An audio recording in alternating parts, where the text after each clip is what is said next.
In a society that is forever changing, to change with it seems to be the solution. But when the nature of such a change is to blend in with the crowd, it's that much easier to get lost in it, therefore losing ourselves. How do we distinguish ourselves from others when we are confined to our surrounding society? I have interviewed the following subjects whose social media presence is influenced by their artistic outlets, along with a high school teacher with a BA in psychology, in order to form a better understanding of the influence of social media and the importance of being. So I'm a video creator. I make videos and I put them on YouTube. I just say I'm an artist. And I teach high school. I like doing like cinematics and stuff, and so I love like taking a song that I love and like turning it into what I see in my head. My theme is always hip hop, and I'm like a huge hip hop head. Every piece means something to me, whether it's someone's request or it's like my own idea to do.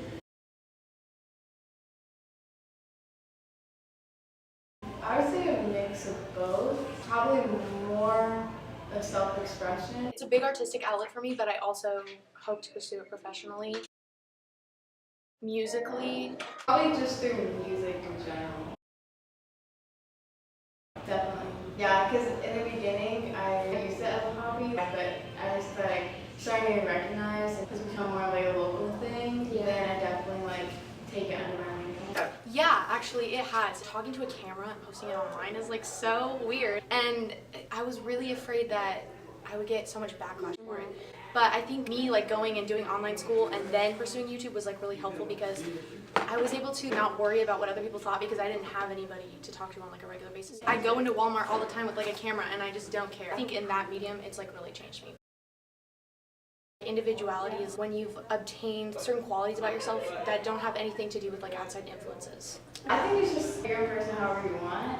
Even though some of your traits are gonna be something everyone has or like everyone thinks that it's only part of them, it's how you adapt it to yourself, when you create your own style.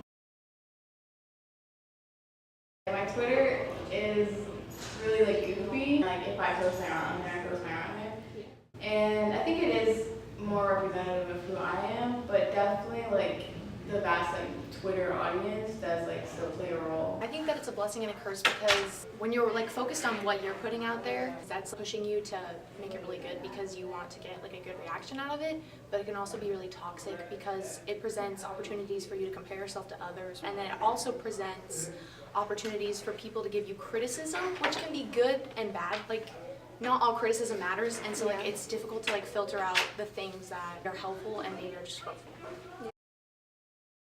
I think that our social media encourages individuality. You see a lot of people putting themselves out there, and I think that's like the main part, is kind of having that confidence built up to be able to post. Like you can retweet anything all day long, but once you like post your own version of it and get like something that relates to you is how you really like make your own mark of social media, and then it kind of just grabs that attention.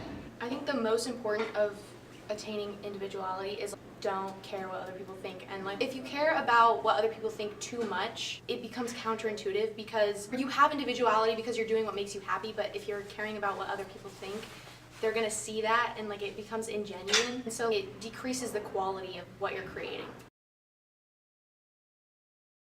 Maybe more on the concept side because they're never gonna be completely unique. There's always going to be someone out there who has the same traits you do, but your perspective of it and how you view it as a concept is how you make it what you make it. I do think that it's a mix of both because it's definitely attainable to be an individual, but you're also always influenced by other people whether or not you like it. So I guess relatively it's attainable and it's not a concept. Hypothetically, if you were to like really analyze individuality in like its raw form, then you probably couldn't achieve it, you know what I mean? Like you're constantly influenced and you don't even notice it. So I guess it's like a mix of both. And like maybe if you're conscious of the fact that you're always influenced, then it's easier to be an individual because you're recognizing that you're taking influence, and maybe you can try to like make yourself more independent. In terms of individuality, creativity is a major role. So if you want to like make your mark and be your own individual, try and go through it a creative route that someone else might not think of it as. is something that pertains to you especially? Don't care about what people think.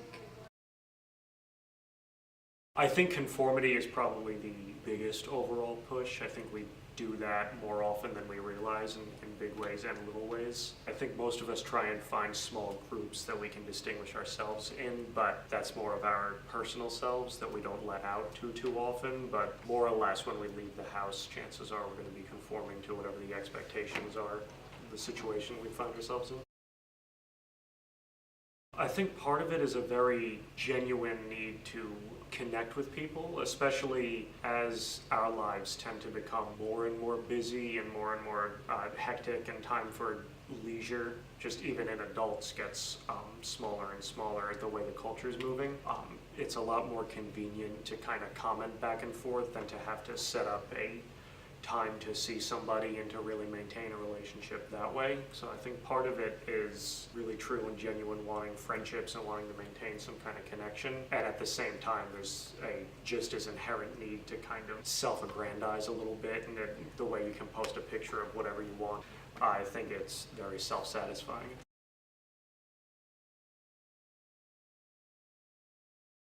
Ooh.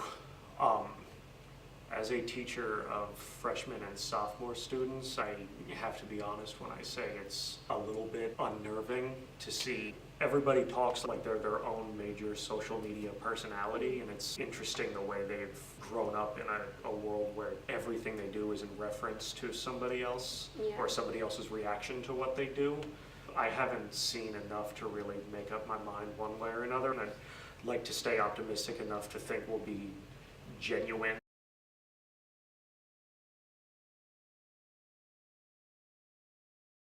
I think self-perception is often ignored, and culturally speaking, I think with social media, things like that, I think we're more and more often encouraged not to take those quiet moments and figure out who we are. But I personally think that's the most significant source of individuality.